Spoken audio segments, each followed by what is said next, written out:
దేశవ్యాప్తంగా జరిగే జనగణనలో భాగంగా ఓబీసీలకు సంబంధించి ప్రత్యేక కాలం అయితే అడుగుతున్నారు.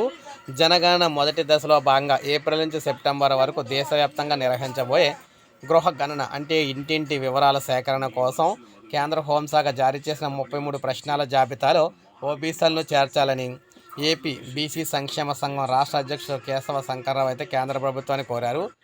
ఆయన పార్లమెంట్ భవనంలో కేంద్ర సామాజిక న్యాయం సాధికారత మంత్రిని అయితే కలిశారన్నమాట. హోంశాఖ విడుదల చేసిన ప్రశ్నావళిని 12వ ప్రశ్నలో ఎస్సీ ఎస్టీ ఇతర వర్గాలకు సంబంధించిన వివరాలు సేకరించడానికి అనుమతినిచ్చారు. తప్పితే ప్రత్యేకంగా ఓబీసీల గురించి చెప్పలేదని, దీనివల్ల ఓబీసీలకు సంబంధించిన వివరాలు సేకరించే అవకాశం ఉండదని ఆయన కేంద్ర మంత్రికి వివరించారు.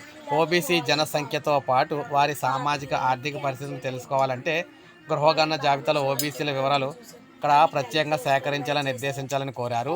జనగణనతో పాటు కులగణన కూడా చేపడతామని కేంద్ర ప్రభుత్వం ప్రకటించిన దేశవ్యాప్తంగా ఉన్న ఓబీసీలు స్వాగతిస్తున్నారని కేంద్ర మంత్రికి చెప్పారు. అయితే ప్రస్తుత ప్రశ్నావళిలో ఆ సామాజిక వర్గం పేరు చేర్చకపోవడం కొంత అయోమయాన్ని అయితే సృష్టించిందని పేర్కొన్నారు. ఆ అంశాన్ని చేర్చకపోతే దేశవ్యాప్తంగా ఉన్న 3796 ఓబీసీ కులాలు లెక్కలు తెలుసుకోవడం సాధ్యం కాదన్నారు. అందువల్ల ఆ లోపాన్ని సరిదిద్దుతూ ప్రశ్నావళిని సవరించి కొత్త గెజిట్ నోటిఫికేషన్ జారీ చేయాలని కోరారన్నమాట. లేని పక్షంలో ఓబీసీలందరూ కూడా వ్యతిరేకం అయ్యే అవకాశాలు కూడా ఉంటాయి. ఎందుకంటే ఓబీసీలకు సంబంధించి ఎట్టి పరిస్థితుల్లో జనాభా ఎంతమంది ఉన్నారో ఏంటనేది తెలియాలని చెప్పేసి అందరూ కోరుకుంటూ ఉన్నారని అంటున్నారనమాట. ఇది అప్డేట్. ఒక లైక్ చేసి సబ్స్క్రైబ్ చేసుకోండి.